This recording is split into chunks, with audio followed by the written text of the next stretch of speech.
Do you know why people's pot roast is dry and nasty? Because they don't do the right thing. I'm going to make some pot roast and show you how to keep it from being a miserable experience, because it's time to eat. Time to eat.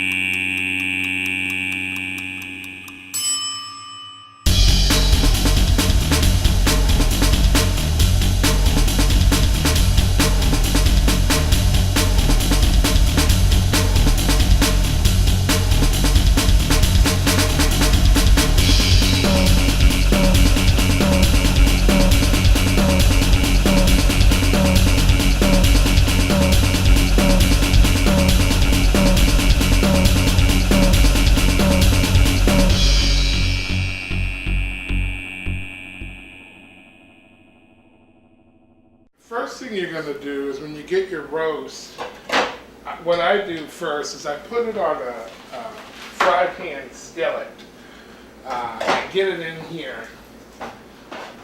And then I put the lid on it. I put a light seasoning, butter, olive oil, and garlic, and I put it in on the top of the stove. And we're going to cook it on here, brown it on both sides, and keep it smothered for about 10 minutes or so, just flipping it back and forth. And then I'm going to show you how to get it in the oven with those vegetables. As I said earlier, we have the roast inside the skillet on the stove top, and of course you're going to need the sacred seasoning of all meat preparation, which is basil. You got to be able to lure them in when they walk in that door into the home when you're preparing this delicious pot roast. The basil is what does it. And along with the basil, I call it wet garlic simply because it's already chopped up and it's already ready. I'm going to sprinkle a little bit of that in here. Now, a lot of people will just do some of these ingredients I'm doing and just throw it in the roaster and call it tonight. I'm trying to have a relationship with this pot roast, so it is not dry and nasty. Actually, pot roast is an American meal. They've somehow slipped an El Salvadorian into the kitchen. Excuse me.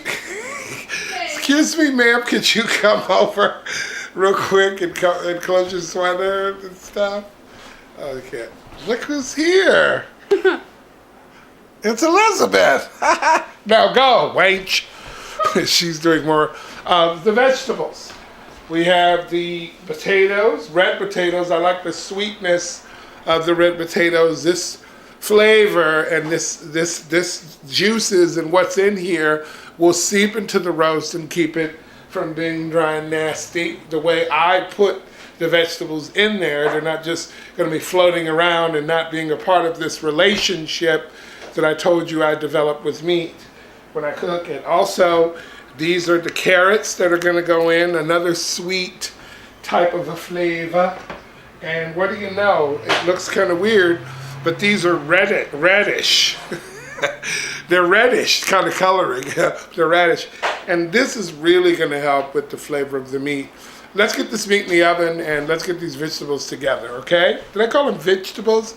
Vegetables? Vegetables. Okay, the pot roast has browned now, and you can see where it is browned on both sides. I don't try to thoroughly cook it all the way through like it's grilled steak or something, or fried steak, chicken fried steak. These pieces of meat will now go into the roaster here on the work table. I will bring them over and lay them in. I've already seasoned it. Look at the flavor there. This one may actually have been in there too long. It's just so flavorful. I'm going to put 4 hunks of it. When I say of it, I mean the meats. I'm going to put 4 slabs of it in one roaster because I want these meats to work together for the flavor. So there's another big mama, and there's kind of like 2 little babies and 1 big mama. I hate saying that in front of the vegetarian, but this should be good. Okay, so you saw the flavor and the juices that came off of the stovetop prep on it. So I'm going to pour that in here. I'm going to pour that on this meat because I want this to be juicy and tasty and something to really eat. There's also a little bit more juice from the second fryer, or sort of, prep skillet for the pot roast. And now that we have that meat in there, I'm going to start putting the vegetables in here strategically. First, I'm going to add the radish. I want these in the corner to kind of circulate around the meat. Then I'm going to take the carrots and I'm going to kind of put them as well around the meat, kind of like that. I also have a little side tray over here for our vegetarian friends, and give them a little flavor of what we're eating. And then here comes, ladies and gentlemen, the El Salvadorian Help Program when it comes to American food. Thank you, Elizabeth. You're welcome, please. Part of what we're doing here is making sure that all of this flavor is kept in with the meat. And that moisture from that flavor, or those juices that are circulating around the roaster, will not escape. I don't cook this in an open roast. I make sure that the roaster is closed tight and sealed. And those who work with me in the kitchen, when I have them check on something when I'm busy, I always tell them, make sure the roaster is closed. When you're checking in and out of the oven, do not let it seep out, because I want that flavor to go in there. I'm going to set the oven at around 190. You say, my God, that's going to take forever. This roast will be in the oven for about 3 to 4 hours. Yeah, I'm going to slow roast this pot roast. And that's where the flavor and the dryness is defeated. The dryness and the flavor takes over and the dryness is defeated. It's a beautiful, beautiful dish. And from the alleyways of Watts and the kitchens of Compton, my secret Lipton onion soup mix will be sort of sprinkled around on top of the potatoes to give this flavor. All of this is to combat dryness forever! Okay, the final part of my secret weapons against dryness is mushroom. And we have an El Salvadorian mushroom cutting specialist here with us today, better known as Elizabeth. And she's just about done. I wanted to talk a little bit about the vegetables.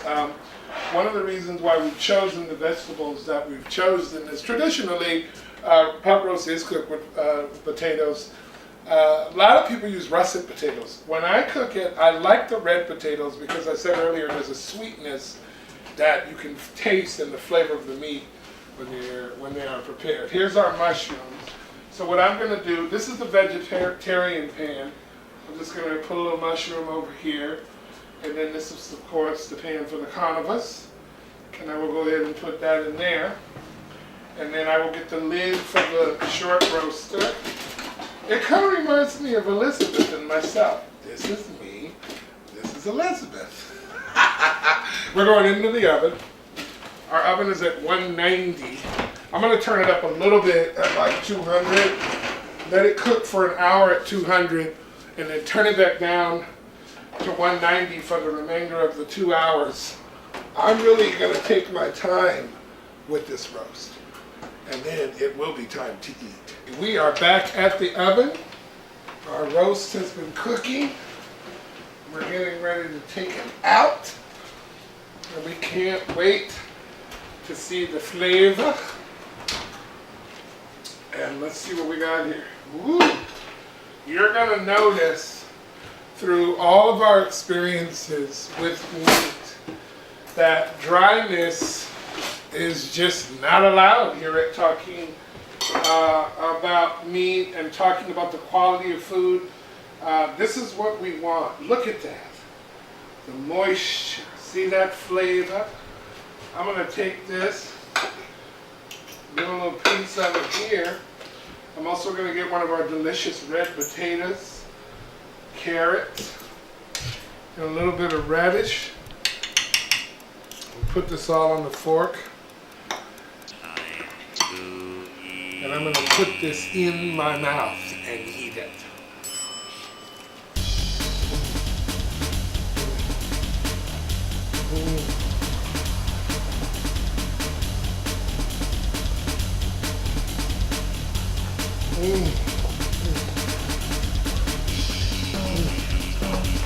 It's tight.